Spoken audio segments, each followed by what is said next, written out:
Hi, BookTube. Welcome to Jackie's Reading Corner. And I just got up, so I figured since I will be going to Florida soon, and I have a lot of stuff to do before on the day before we leave, so I figured I'd just go ahead and do my videos now. So I just got back from Virginia a few days ago, and I had a really good time. Although I did not get a lot of reading done, which is no surprise. Because one, I was visiting with a friend, with my two of my best friends that I hadn't seen in 3 years, because they're the ones in Maryland, Larissa and Therese. And that I spent the night at Larissa's house. There's only one downside to that, and that was her brother was there, and he's kind of incredibly obnoxious and annoying. But I'm not gonna let that ruin my time. I did not want to let that ruin my time with Larissa. Like I said, we didn't get much reading.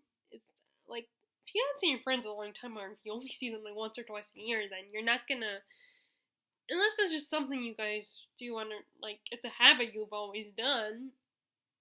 You're not gonna want to, you're not gonna want to read. You're just gonna want to talk and goof off and whatever you do. So I don't read. I'm not one of those people that where we read together, even though we all enjoy reading. No, in fact, I'm the actually I'm the one who reads the most amongst my friends, because Terry Johnson does read, but as I constantly complain, she is much more particular about her reading. Although I've come to realize that I am picky in some ways with my reading, but I try to be more open. Like, I'm picky in certain genres. Like, I always feel like I have to explain myself when I talk about that I'm going to read a novel that happens to have have a romance story, like Gone with the Wind, or I'm trying to think of or like Sarah Waters' books have romances in them, and I'm like, because I always say that I don't like books where the romance dominates the plot, but I have made exceptions. And like there is a difference, I feel like, between the romance section in the bookstore, the books in that section, versus like the ones that are in like the literary section of the bookstore, or like the fiction section, or like the classics. There's a difference, I feel like, in the writing style than in the romance novels. And I feel like it's too, like, I almost want to, somewhere that's a little bit closer to how they wrote back then versus like the modern style, the modern romances.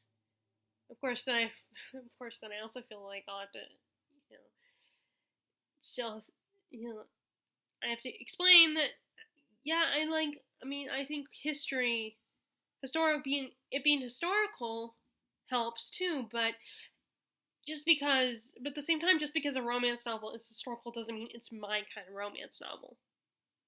Because, like, again, it's hard to, I think I just struggle with explaining what interests me when it comes to the romance section, because I'm not totally against romance. If you like romance novels, like Terry, if she likes romance novels, that's fine. It's just, basically, don't recommend books. Basically, I don't like when people recommend books to me. Because unless you know me so well that, and I don't think even my friends know me that well. But, if you know me so well that you know exactly, like, for Terry, I feel like it's easier for me to recommend, figure out books that she wouldn't like rather than books that she would like, pretty much. But anyway, enough stumbling on that. So as far as when I was in Virginia, the little bit of reading I did get done, where I did start reading. I'll first show you the books that I read a little bit of, but didn't read a lot. I started reading. Did start reading The Power, which I'm gonna read a little bit later today. Which this was popular, I think, last year, and it won the Booker Prize, I believe. No, it was actually Bailey's Women's Prize for Fiction winner. So basically the women's prize. It was very, and it was very popular. I remember hearing a lot about it. Like people like Simon from Savage Reads and Lauren in the Books talked about this book a lot. And I feel like it was more popular amongst the British booktubers than American booktubers. I think. And a lot, like I imagine if you're a fan of The Handmaid's Tale, you probably would like it. It is about like in this world where a bunch of women all of a sudden get like power, like not magical power, but like think like X-Men type power, and you have I think 3 or 4 main characters. You have this one guy Tunde. I think that's how you say his name, and I believe he's in Africa, and he's a guy that the girl he liked used the power on him, and he really liked it. So now he's really intrigued by and interested, and he wants to be a journalist. So he's been videotaping it on the internet, putting it on YouTube and stuff, and that's how people find out about it. How a lot of people found out about that these women were having these powers. You have a mayor, a politician. She's a Mayor Margot Cleary. She has a daughter who got the power, and she used it on a boy at school. So it became this really big thing. How was she going to handle that? Because it might ruin her reputation as a politician. And then when she's talking, her daughter ends up giving her the power, but she has to keep it secret because, again, she has to protect her reputation. And then you have Allie, who was was in the foster system. And her most recent caretakers were, like her foster father was abusive to her. He was sexually abusive. He called her a whore. And her foster mom was like thinking the same thing. Like, you're a whore. You deserve to be, attacked sexually assaulted by my husband kind of mentality. And she ends up defending herself by using the power, and she kills him. So she's forced to go on the run because even though the guy sexually assaulted her, it's still not going to look good because she killed the guy. So she changes, and she comes across a convent, and they take her in, and she lies about her. She changes her name to Eve, and she decides that she kind of still wants to take over the convent. She wants to help these girls learn how to use their powers and control it, and she starts hearing this voice, this disembodied voice telling her what she needs to do, and I don't know. What I'm trying to figure out is if the voice is just in her imagination, it's her own voice, or maybe there really is some powerful force speaking to her, like a god or a goddess, or or other people, like a lot of the men think and a lot of the more conservative women are like that. Think of this as they're doing this power as devil, for the devil, it's evil and stuff. So there's that possibility, and the voice speaking to her is actually a temptress, someone tempting her, kind of like how Eve was tempted by the devil to eat the forbidden fruit, and then she gave to Adam. Which I'm wondering if that's why the author was decided to have her call Allie change her name to Eve.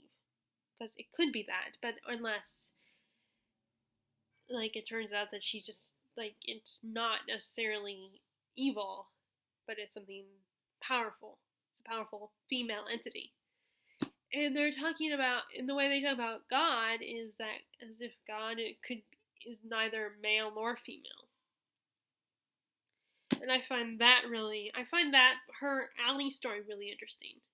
And then there's also Roxy, she's from England, and she lives with her dad and half-brothers. Her mom died, and her dad's kind of like a mafia boss type, and he sends her to go kill the man who killed her mom, and she ends up killing him, and then she, tells her father and her half-brothers that she needs to go somewhere. She has to escape for a while, because of course people are coming after her because she's the one who killed this guy. And that's where she runs into Allie, or Eve, And at this point, Eve has converted a lot of young girls and a lot of young women and has helped them, and they've been reborn. Like she does that whole thing about drowning you in the ocean, and then you come back and you are reborn. Because people believe the whole idea of water purifies you and washes you clean. And that's as far as I got. I read a little bit more today, this morning, where Roxy has decided it's time for her to go back because she misses her dad and brothers. But of course, Eve is like, all men are bad. You can't trust men. Why are you going back to your male family members? And Roxy's kind of attitude is like, I still love them. They're not all men are bad. And this is my family. They take care of me. They protected me. They helped me get revenge from my mother. So I don't know what's gonna happen. I don't know if Eve's gonna be proven right or not. That about her family's gonna betray her, or her family's still gonna be, love her and take care of her. So I'm trying to read as much as I can. The next part coming up is from Tunde again, who, like I said, he's helping these women reveal the story to the world, put it on the internet so people will see and people will know how powerful women are becoming. And it's definitely an interesting book to read during this time because of how people feel about our president. And I don't want to go into that, of course. If you guys, but I'm just saying it kind of fits the situation a little bit. Fits our situation. And I think a lot of people said that last year too, when it first came out. And it kind of, considering how a lot of people feel about Trump, it does fit. Because he's, I agree, he's definitely a pig. But like I said, I don't want to go into that. It kind of fits. I also have the other one that's kind of, about feminism and women fighting back, and that's Vox, which is the one where the women are only allowed to say a certain number of words, I think 100 words at the most. And that one definitely reminds me of The Handmaid's Tale, which is, the whole idea of these women being, either you were the baby, you made the babies, you impregnated the guy who impregnated you, or you were a nanny or something. And that's, so, anyway. So, I did read a little bit of that. I'm trying to read as much as I can in the next few days before Florida, because I don't know if I want to bring it with me or not. I do believe I need to bring my library books with me. I keep thinking, even though I'm pretty, even though, I always worry that, if someone gives me, I said in my last video that the librarian, her name is also Terry, I believe, but probably Terry with a Y. She was then I was worried because I would be out of town when the library books were due, and, although I couldn't go back on Friday, because I'm getting home in a good, as long as my dad, as long as I get home before, around 3:30 at least, 4 at the latest, then I could go to the library on Friday, because tomorrow, unfortunately, is another day of 12:15 to 6. It's the same schedule as I had on, I think, Monday.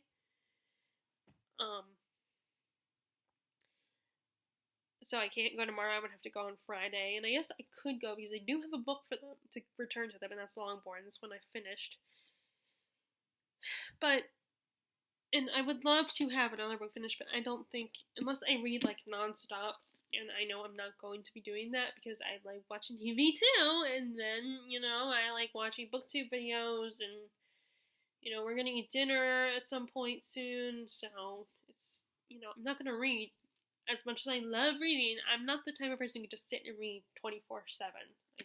Not just because, I have stuff to do, at work, or we get to eat meals, but also because I don't just like to sit and read a book, Yes, I love reading, and I'm very passionate about it, and I can get into a book and everything, but sometimes you just need a break. You need to do something lazy and mindless.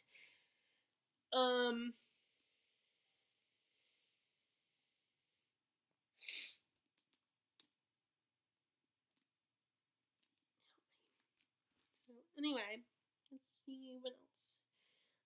Where are the other books I brought? I did also down read a little bit up to chapter 4 of Washington Black, which is another prize winner, a man Booker, in 2018. I saw it there and I figured, I'm gonna check it out. It makes me think of Jules Verne a little bit, even though I've never read his books. I do know what they're about, what a lot of his books are about. They're like adventure stories. And it's essentially this young black man. It's about his Washington Black. He's a slave, but his current master and he become sort of friends, and they go on this adventure together. But there is always that fact that he's still this guy's slave, and this guy's a white man, so they can't entirely understand each other. And so far, I read the first 4 chapters of this one, and it's really sad because, slavery, of course, is always, I feel like slavery is always very sad to read about because of what, these people suffer just because of their skin color. And this guy, and in the first couple chapters, like, we're introduced to Washington Black and his I think he has a sort of big sister figure. I don't know if she's actually his biological sister. And in their most recent owner, the slaves start killing themselves, committing suicide because they can't take it. They don't want to live a slave. They suffer so much and work so hard for this guy, and he's so undeserving of it. And then when their slave master, finds that some of them killed themselves, he puts the fear of God in the remaining people and calls it cowardly of them to kill themselves, and they will go to hell. And it's very, it's very sad. And that's the last chapter I read.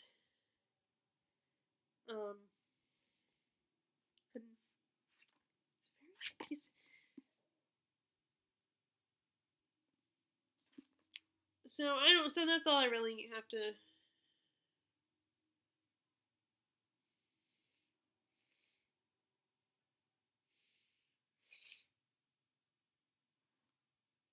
Yep, so I haven't got very far with this. I'm debating because, I just kind of want to focus on Victorian novels, but there are some non-Victorian novels I want to bring with me, or some of them, and then there's some modern novels that are set in the Victorian time period, but they're not Victorian novels. They're not novels that were written in that time period. They happen to be set in that time period, if that makes sense. But I need to bring my library books too, which is hence why I did bring some of the library books I got are Victorian novels. So, but The Power is one of the ones I need to focus a lot on right now. So one of the ones I did read, this is one of the ones I read the most of, and that is George Eliot's Middlemarch. I read this both on the way, and then I read a little bit more throughout my trip, but mostly on the way there, and then I don't think I read this one on the way back. I think I read the other book on the way back. And we are up, I am at book 3, which is the title, Waiting for Death. Book 2 focused on some other characters in the story, not Dorothea and her sister.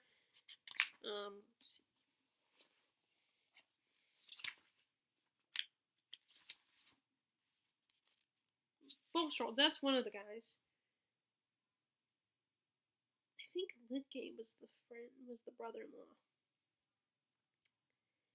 It focuses, the first part focuses on this guy named Bulstrode. He's a very conservative, very self-righteous kind of guy. I think he's a religious figure, and a minister or something, or a priest or something. And his brother-in-law, which I think his brother-in-law is Lydgate, I don't know. But his brother-in-law pleads him to help his own son, who is supposedly going to get an inheritance from this older gentleman, and people spread rumors about his son that he's that make it seem like he's undeserving. And at first, Strode is a little against the idea, but then he's like, well, fine, then, why don't you talk to my sister then and see what she thinks?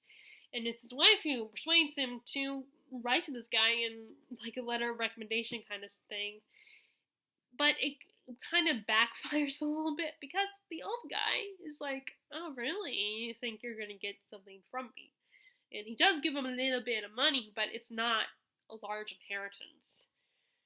So it was kind of funny that at the end of the day, he's like, I'm not giving you my money. I'll give you a little bit, but I'm not giving you. You're not inheriting my things.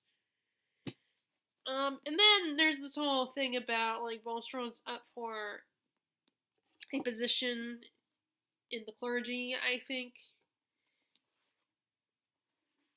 And it's him and two other guys. One that's not as known and doesn't have as much of he's not the popular guy. And then there's Bulstrode and then the other guy who are competing. And then we go back to towards the end of that book. We are back with Dorothea and Casaubon, who are in Rome right now. But Dorothea's kind of a little disappointed. She's very upset because Casaubon kind of pushes her away. Like she doesn't get to be useful. He's not affectionate and gives her attention. They don't have the stimulating conversations that she wanted. He does his own thing, and she's just sitting at home and everything. It's a rather heartbreaking marriage situation. Very disappointing, especially because she was so adamant to believe, oh, this would be so great. We would mesh well together. We'd be so perfect together. We have these beautiful conversations, and we have this beautiful relationship. And then it turns out it's nothing like what she dreamed it would be. And she also, once again, runs and meets with his nephew, Will Ladslaw, I think his name is. And I'm pretty sure, I don't remember, it's been a while since I read the first book, but I think I called it that. Will Ladslaw and Dorothea, he would like her or something. There was something in that when she meets him the first time that makes me think, oh, he's gonna be a love interest for her. The only problem is she's married to Casaubon. She's Miss Casaubon, and of course that would be adulteress. And I'm sure Casaubon would see that as a sin, which, yeah, I mean. So I don't know what's gonna happen with that, but from what I've been told, like from Jen insert literary pun said that there's only like one couple in here that actually, or one character, a couple or whatever, where everything is happy for them. And I don't think Dorothea is one of those people. I don't know though. So the next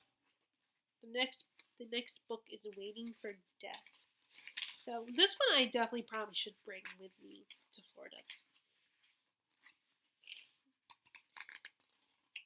The thing is with me in books is if I'm reading more than one book, I'm jumping around a lot. I can't settle on one book for too long. So I'm definitely bringing this. And then, of course, I talked about, I'm gonna read. Although looking at the schedule, I don't necessarily have to bring.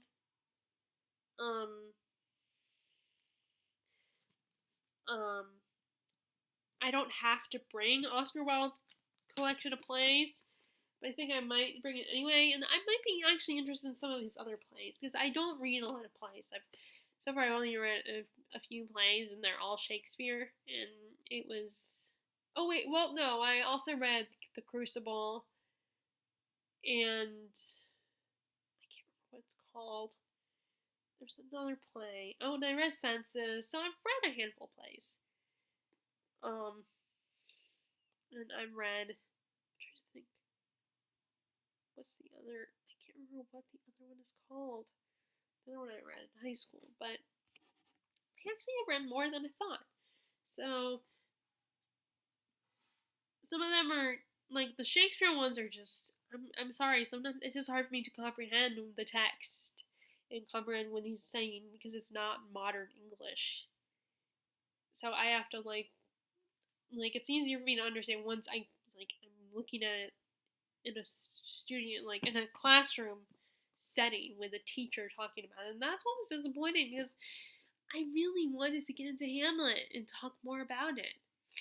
Sorry. By the way, I apologize. I got, of course, my autumn cold, my autumn winter cold, my first one. As long as I don't know what happened to be last year, November doesn't happen again. I had to miss a week of work for that, and that was not comfortable. I mean, the only thing I did feel like doing was drinking my tea, and I'm not sure if that happens again. My mom's probably gonna have me do that again. And I mean, it's kind of nice to like lay back and watch a bunch of those Hallmark Christmas movies, which are super cheesy and cliche, but they're fun around Christmas time because they put you in such a happy mood. It starts in November. Because, I mean, Christmas isn't at the end of December, it's in the middle of December, so it only makes sense they start in November. So,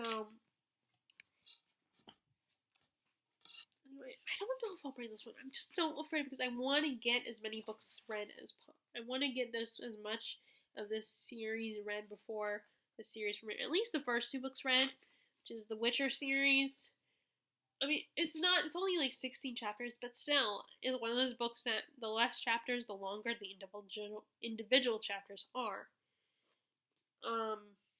So, it does really help. I'm committing a sin here, but I am dog-earing some of to where I want to stop at in my books, so.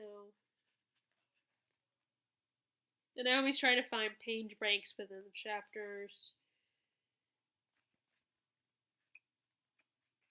This time I was smart. I decided not to bring me to Virginia, and I've been reading it at home, so it was easier for me to concentrate.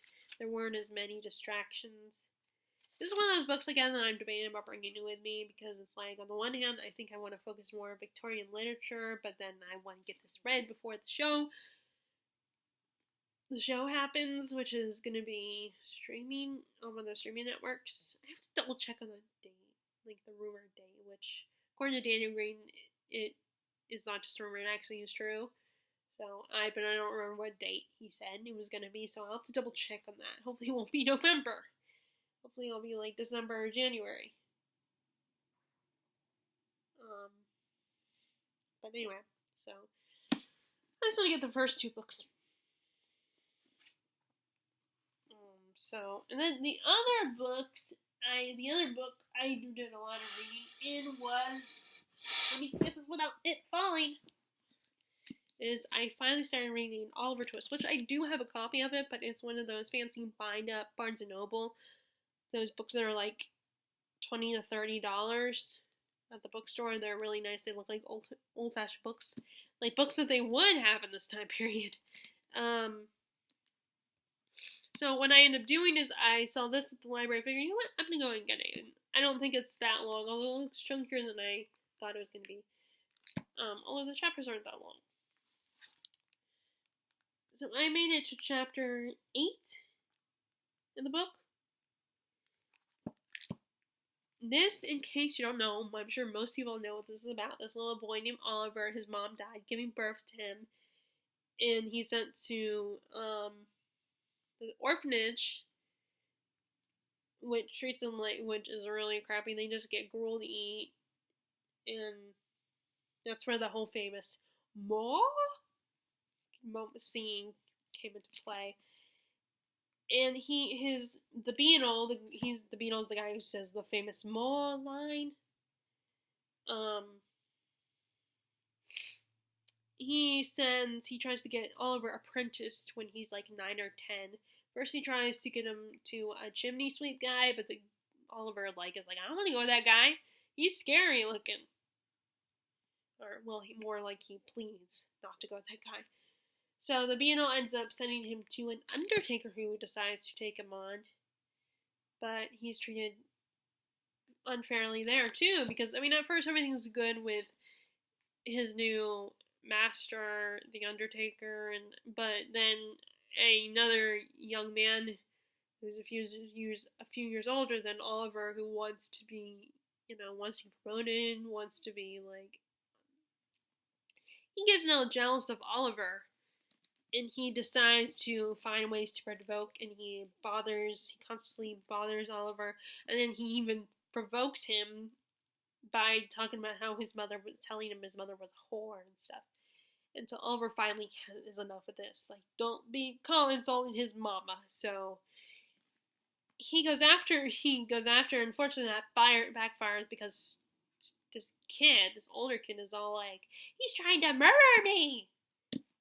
And of course, his girlfriend Charlotte and the Undertaker's wife think it's true and actually believe that Oliver's a delinquent who's capable of murdering people. And it's like, he's like 9 or 10 years old. Really? You're that stupid? I mean, people like in Dickens novels, it seems like a lot of Dickens novels, kids are treated horribly. And he finally decides he's done. He's had enough and decides to run away. And that's the last thing I read. So this one I probably should bring with me, which means I'm debating about should I bring another Dickens book or not, like either Great Expectations or Bleak House. I feel like I need to read a little bit more Bleak House. So I might bring that one as well. Like I said, these chapters are not that long, and I definitely need to read more of this one. Like I said, I need to read as much as possible of my library books. Oh, so this is when he meets Dodger. Yay.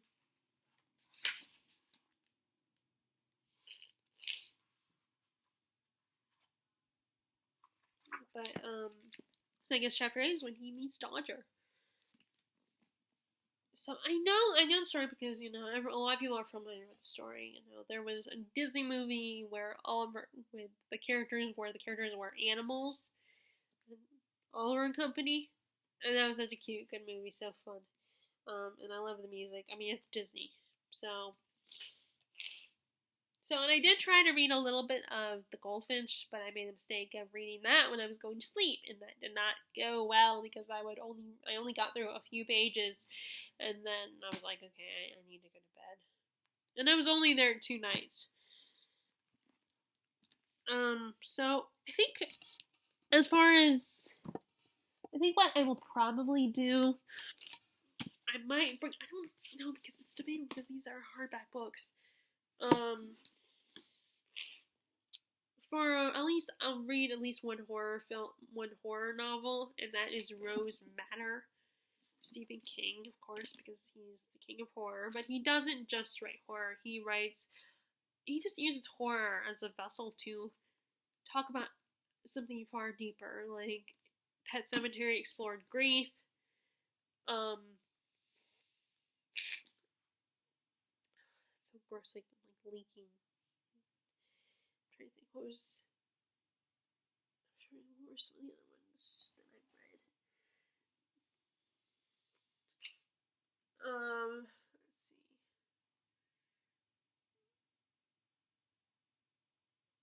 those are all more fantasy. I think the revival kind of explores similar themes to Pet Sematary, but is more about death and is there life after death and how people handle it. And, would you bring, if it was possible, could you bring back your loved ones? Would you do it? And is it right to play God and all that kind of stuff? Like Office and It, I feel like is looking at childhood and losing your innocence. Well, in this one, this is about a woman. I don't think her actual name is Rose, but she is a woman who escapes and runs away from an abusive husband. And along the way, she comes across this painting. And it is very similar to. First, the painting refers to, I think it talks about the labyrinth. It refers to the labyrinth, the Minotaur story, myth. And I think it's kind of like that one short story in Everything's Eventual. Something Road. The story Something Road, where the author who writes these macabre stories comes across this painting that he really likes, but then the painting does some weird stuff and creeps him out, and he has to destroy the painting. I think this is kind of an expanded version of that a little bit. I mean, it's a different story, but the same idea of the painting. There may be more life in the painting than people realized. And then next is, I'm debating about breaking this one. This is one I got for Christmas last year, and it's basically Broadway, a history of New York City in 13 miles. It's basically not Broadway as in an adjective or adverb. I never remember. I have to think about what's an adverb and an adjective. But more Broadway as a noun, like the place, and not the theater itself, but that whole Broadway street and the history of it.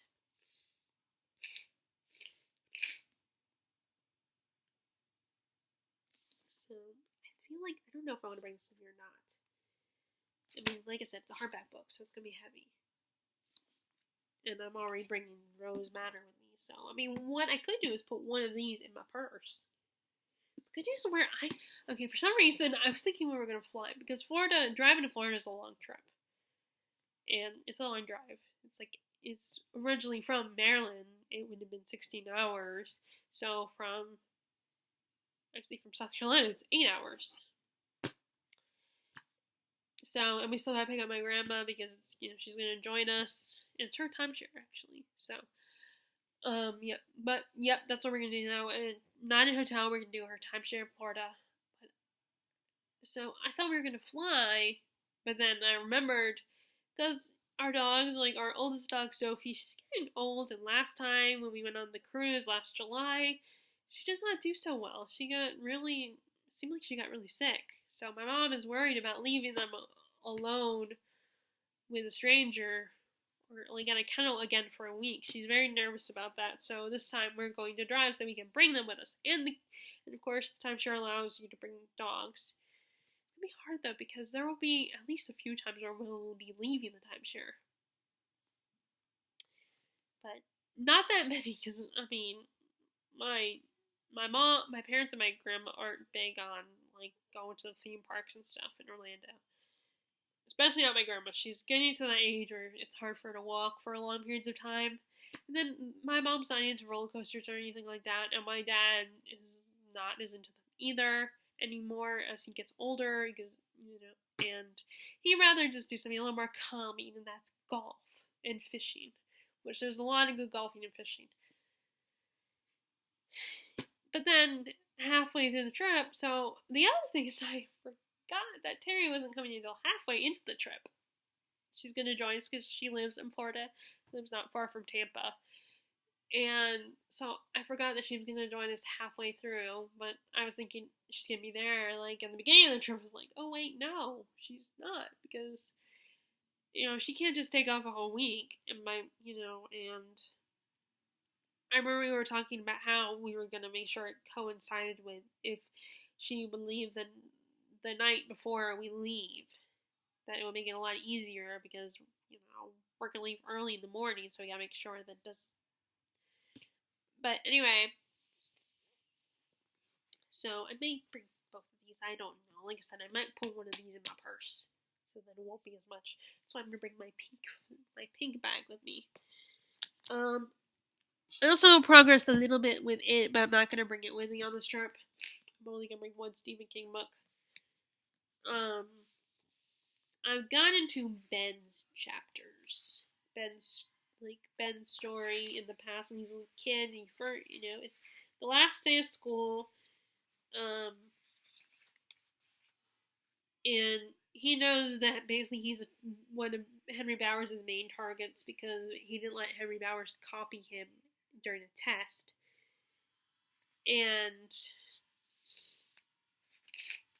he talks about how he's in love with Beverly Marsh. But anyway, with the whole Henry Bowers thing, he's thinking, well, and I remember he decided to hide in the library for a while, but of course, Henry catches up with him and has his friends, and there's that famous, infamous carving his initials in Ben's chest. And Ben, his thing is he's overweight. He's a bigger kid, and so that's why he's obsessed. He was later on in high school. He's becoming obsessed with losing weight, and so he's as an adult he's a lot more skinny. He actually refers to himself as Butterball. People used to he was a regular Butterball. He's my favorite mainly because he loves reading. He's such a sweetie, and he's as they I don't know if it's in the book. I don't remember if it's in the book, but I remember Beverly says he has the heart of a poet. Because he writes the whole the haiku, your hair is winter fire, January embers, to describe how he feels about Beverly. And it's really sad because the whole time Beverly thinks it's from Bill, who she likes. It's really sad because I love Bill too, and he would be a great boyfriend too. He's really sweet and he's caring. He's got a lot of baggage with his brother Georgie being Pennywise's first victim, one of his first victims. But then part of me is like, of course, Beverly falls for the fearless leader, and girls always fall for that leader, brooding leader type. Or as close as you're gonna get with a bunch of 10-year-olds. Like Ben and Richie are my favorites. Oh, and I like Eddie too. I like Eddie even more so now with the version that was created for the movie, that the actor created for the movie. I didn't like him as much in the miniseries. Although, the funny thing is, I think the miniseries was a lot closer to how Ben, how Eddie is, like, how obsessed, health conscious he is. And the fact that he's a hypochondriac. But I'm not going to bring this with me. I'm just going to focus on Rose Manor because that won't take me as long to read. This is going to take me forever to read because I can't read a book like this in a month. I can't even read a book like this in 6 months. There's no way. Unless I just read the whole, almost all day. Read just this book, and I just can't do that. I can't do that. Oh, by the way, so I gave, before we left, so my mom, I would have to box all my books away, so before we left, my mom was like, okay, before we moved, my mom was, okay, you need to slowly start getting rid of your books and donating them, so so I gave a bunch of books to Larissa, then I go back to her house, and I'm like, I want my books back. But I didn't take all of them. I just ended up taking back. And some of them I actually did rebuy. Like, I gave her all my Kate Warren books. I gave her my Lunar Chronicles. And then I rebought all those. So, I think I got all the Kate Warren books, I think. Yeah, I think I have all the ones that are published. So, really? So, this is the one I decided to take back. Because this is a Jane Eyre retelling set in space. So this was the book that came in a sci-fi retelling of Jane Eyre before Brightly Burning. I think it's Brightly Burning came out. I think that's the one that's the Jane Eyre retelling. So this came first. So I've been wanting to reread it so I can read on Goodreads and get it more noticed by people. I remember really liking it. It did such a great job at So I think she is an author who's already established, has a lot of series. So I'm gonna check this one out, and I'll have to look at the reviews and see what other people thought. Hopefully, other people liked it too. But you don't hear about this one. You hear, like I said, you hear the Brightly Burning novel that just came out. I have not heard about this one, or at least I didn't hear about it when I joined BookTube. So I want to make sure it's put out there. Because this came first. This one came first as far as I know. So I took that book back so I can reread it and write a review. Okay, so, okay, like I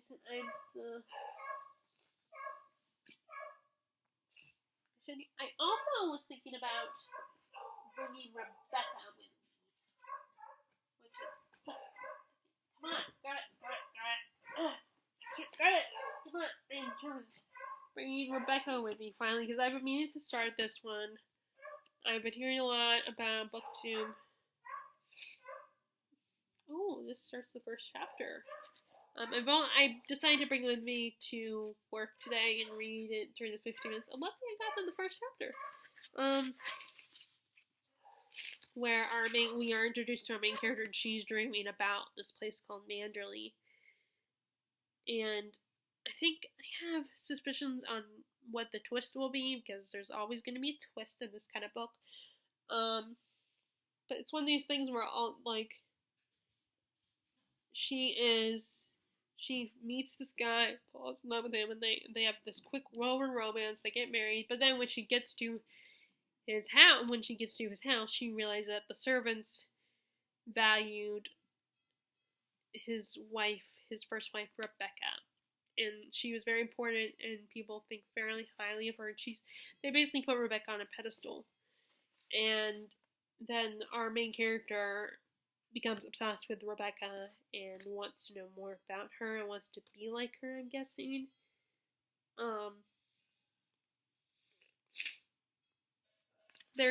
We don't know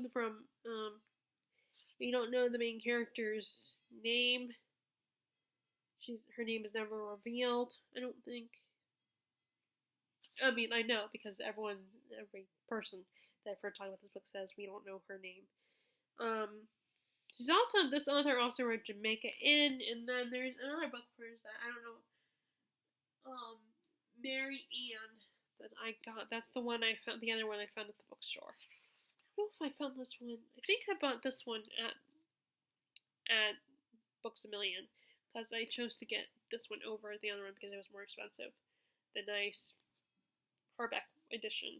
It wasn't hardback, it was paperback. The bigger size book than the mass market.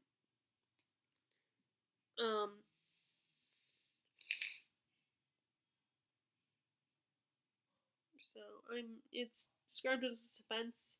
I wonder if it's gonna come off as seeming like the guy murdered his wife or something.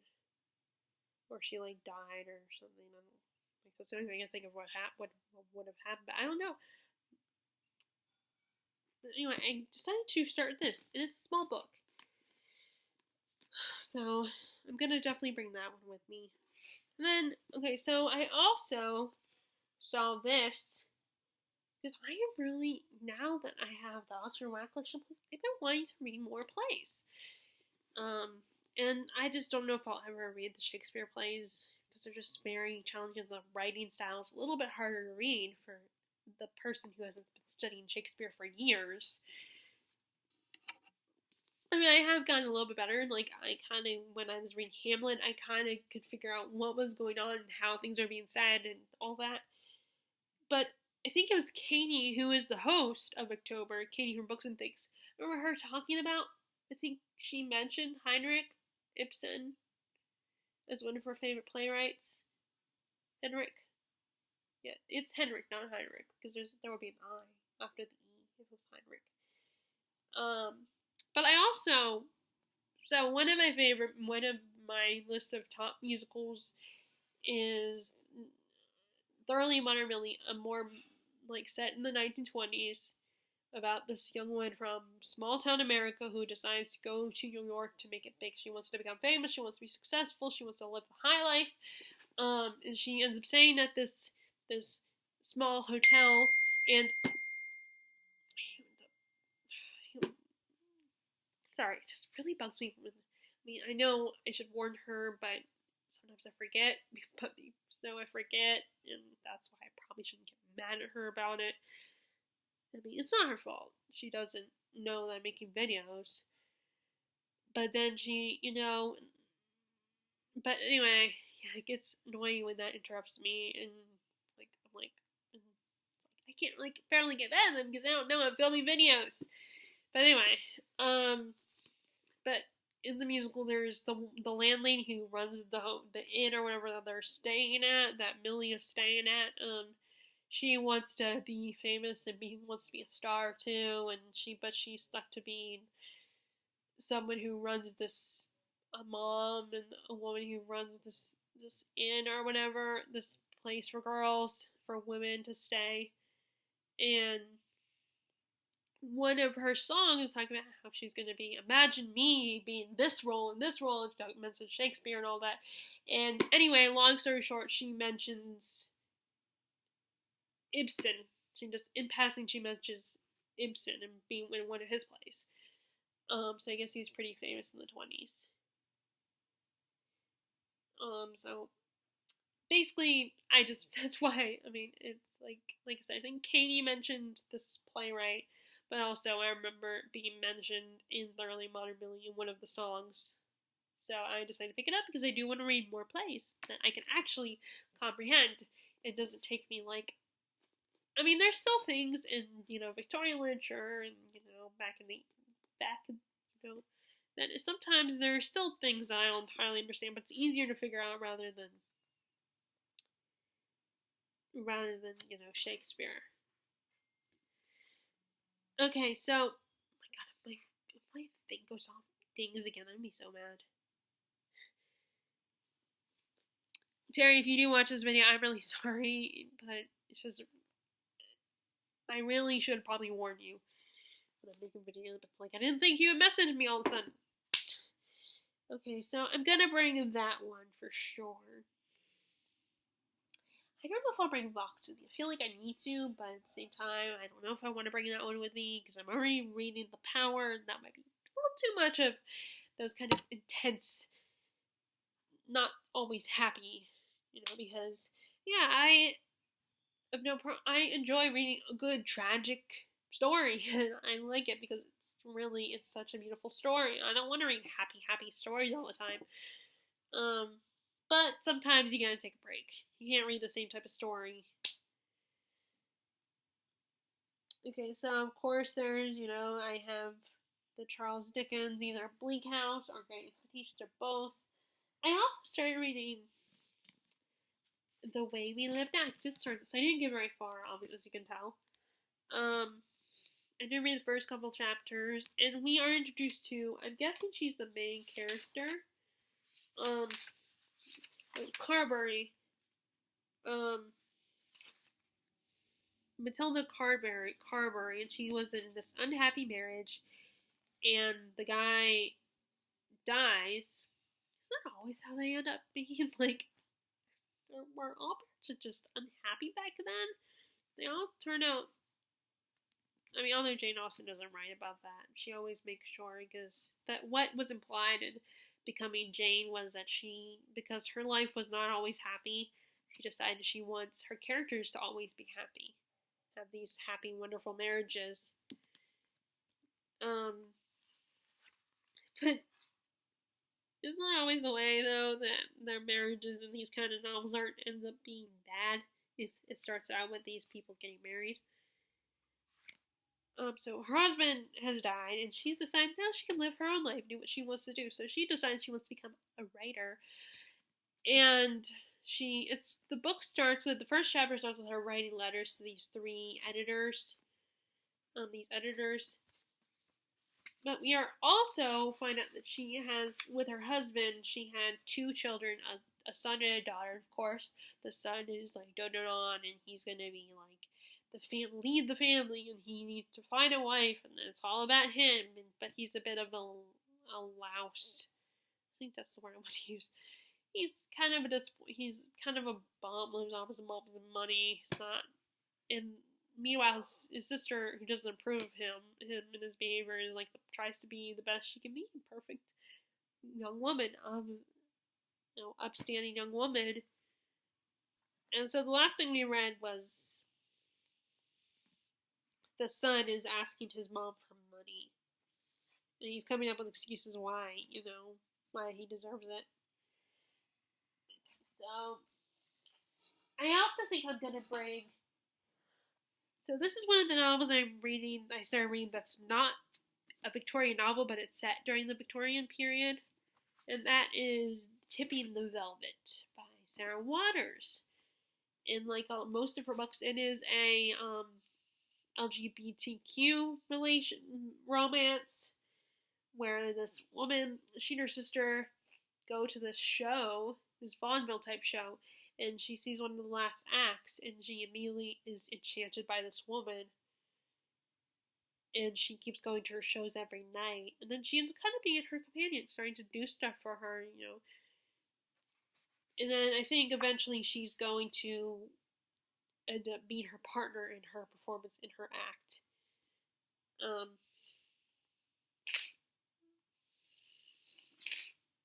And of course, like I said, it's going to probably be a romance. I don't know if it's going to. No, I'm debating if it's going to end tragically or not. You never know with these kinds of novels. But if it does end tragically, that's fine with me. Yeah, I'll be sad and heartbreaking, but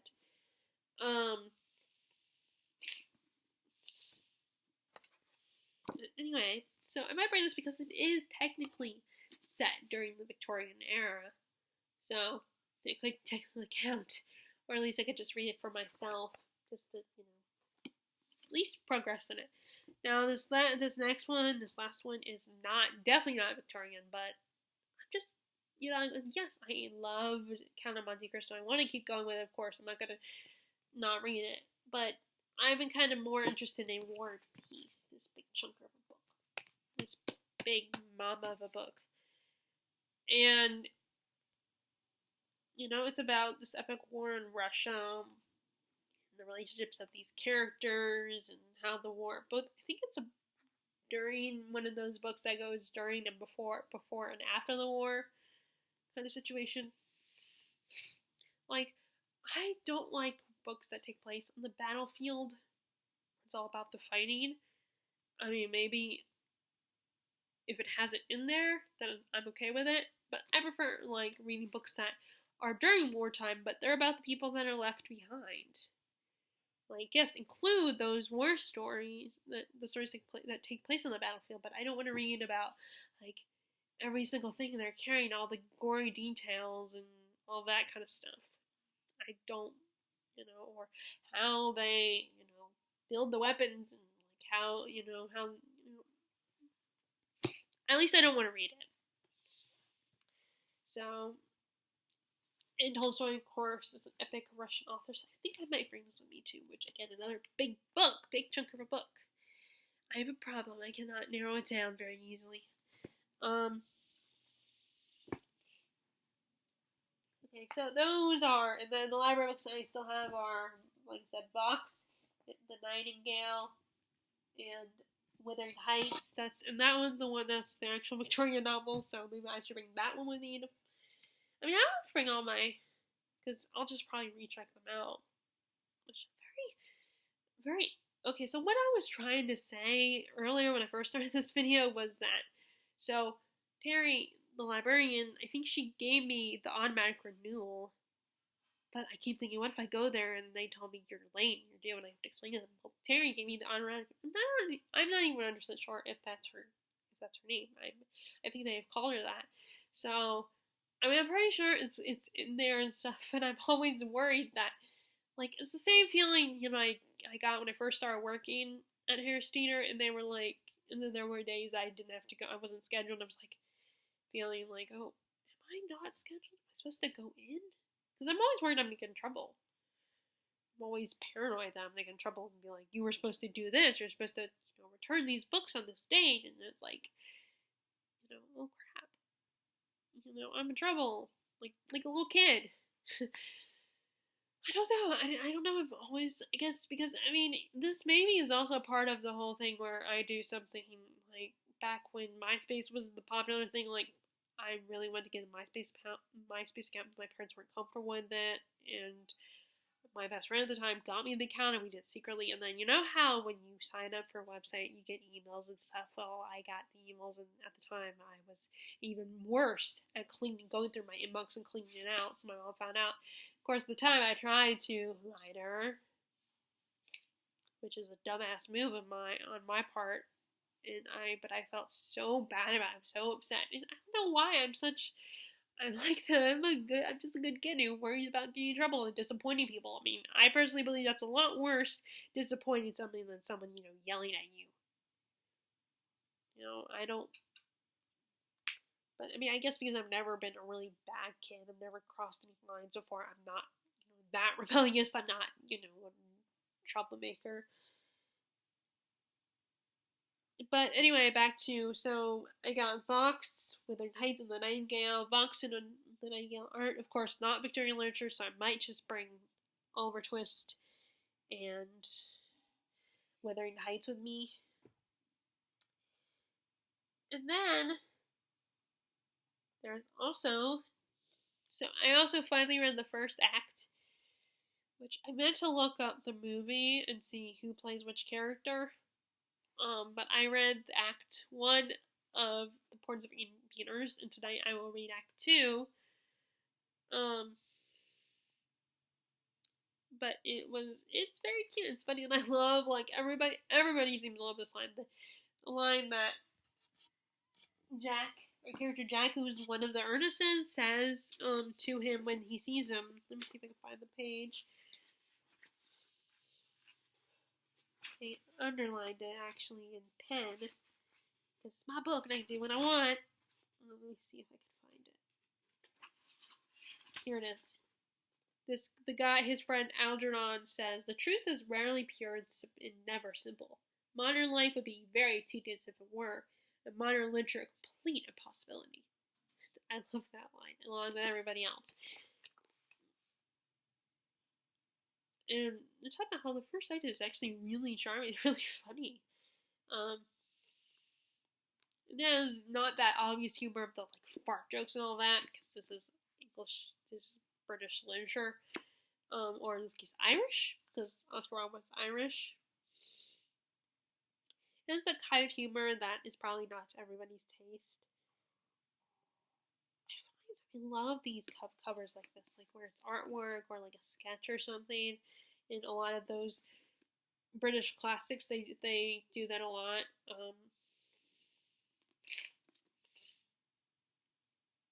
This is a very interesting cover. So it's like a bunch of guys. There's an old woman, but then also all the guys, they all look like, they really do look like penguins. It's penguin. It is really cute. It's really cute. I really, it's a very quick read. Like, I got to Act 2 really quickly because I was, like, thinking, okay, I'm gonna start falling asleep and not being able to keep my eyes open, so I was checking, okay, how many more pages do I have to go? And then I realized there were only a few more pages left until Act 2, and so I figured, oh, you know what, that's a good stopping point. Because I think the first and the second, as in yesterday and today, are when you can read Act 1 and 2, if you follow the schedule.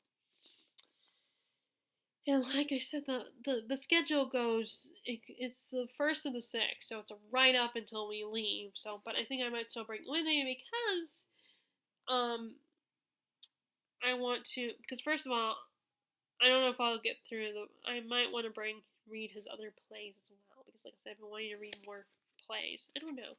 I mean, I still have the Ibsen.